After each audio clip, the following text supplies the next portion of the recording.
शादी की पहली रात आखिर मियाँ बीवी में क्या हुआ जो ससुर को पता चला। शादी की पहली रात जब दूल्हा और दुल्हन इकट्ठे हुए तो दुल्हन और दूल्हा ने अपने अपने कपड़े उतारे। जब कपड़े उतार कर उन्होंने हम बिस्तरी शुरू की तो दूल्हा परेशान हो गया क्योंकि उसका औजार बहुत छोटा था। दुल्हन ने कहा, जल्दी करो, मुझे बहुत मस्ती आ रही है, मुझसे रहा नहीं जा रहा। दूल्हा कहता, एम सॉरी, मैं आपकी ख्वाहिश नहीं पूरी कर सकता इसलिए कि मेरा औजार बहुत छोटा है।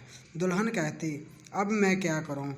मुझे पहले पता होता तो मैं आपसे शादी ही नहीं करते। जब सुबह हुई दुल्हन कमरे से बाहर निकली तो उसका ससुर सामने बैठा था। इसका ससुर पूछता, बहू, आज तुम बहुत परेशान हो, क्या बात है? बहू ने नहीं बताया कि मुझे क्या परेशानी है। आखिरकार ससुर ने पूछ ही लिया कि बहू को क्या परेशानी है। बहू ने बताया, ससुर जी, मेरा शौहर खुशियाँ नहीं दे सकता जो आप मुझे दे सकते हो।